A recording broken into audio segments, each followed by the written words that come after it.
First, that the name of the organization is Joint with a T, Joint Together Society.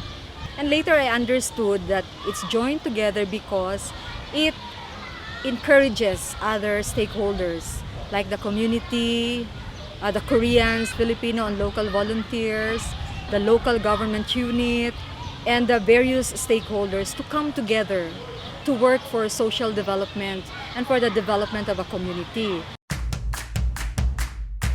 It was in 2002 that Venerable Sunim received the Ramon Magsaysay Award. Venerable. One of the board of judges then was the good Archbishop of Cagayan de Oro, Bishop Tony Ledesma. And I think after the awards, or was it after? Yeah, after the awarding ceremonies, the Venerable wanted to offer the prize money to the Philippines. So when we got to have a conversation later on, he was asking where in the Philippines he could also bring his Junto Society to be of help to the marginalized poor. And I suggested to him to come over to Mindanao and put him in contact with the couple, Mr. and Mrs. Borja. And there they were able to see the remote areas that could be serviced by a school building. And since that time, over this maybe past 15 years now, the Junto Society has been very helpful in, I understand, setting up more than 100 classrooms in about 6 provinces. There I was glad to see that they really had some tangible results, that it was not only building the school, but it was really community building.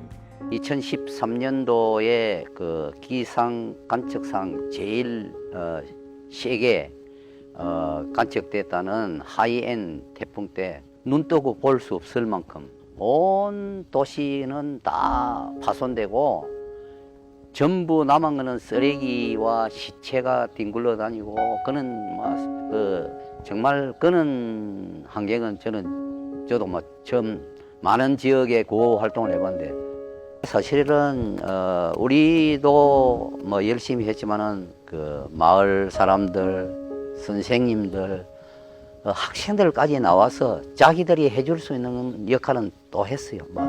나중에는 우리가 페인트 칠을 하고 나니까 선생님들하고 학생들이 자발적으로 그림을 그려서 어떤 학교는 땡큐 JTS 이런 부분도 있고 우리는 바로 조사를 해서 시작을 해서 1년 3개월 동안 이 교실을 90여 개를 이렇게 만들다 보니까 교육부에서 놀란 거예요. JTS가 복구한 이 마로봇이 전체 비사야스의 모델 케이스다 하고 해서 장관 표창을 우리가 받았죠. There is a criteria of JTS in selecting communities, and we are very firm on this. Number one, for example, is that the community should be 5 to 6 kilometers away from the nearest school. In other words, no school in the area. And there is a community of more than 40 households, which can compose already the first grader and second grader. My realization is that this is the kind of volunteerism and the danger of our work, working in very remote areas. And these are areas where there is no government existing, no services. And we think that our efforts would also help the government bring all other services to the area. And for us, the trust of JTS is very appropriate for these remote areas, because if we put up, for example, the school, which is actually the role of the government, but we assume that the government is not around, this school will serve as a magnet for other services of the government. The goals of JTS primarily revolve around the 3 major themes: feed the hungry, educate the illiterate, and then heal the sick. And among these 3, their entry point is really education. I think JTS believes that if people work, if people sacrifice, if people serve, then perhaps this world can be a better place to live in. Aside from that, there should be complementary activities because it should not stop at education.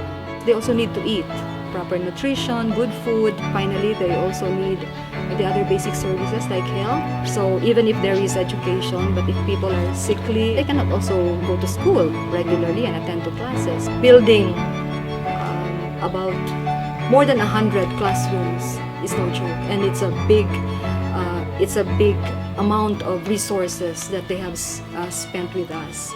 And aside from education, they have also built several other projects like health center. They assisted in food production, water system, and many other projects.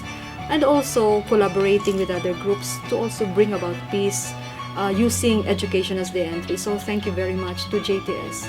I think you deserve this.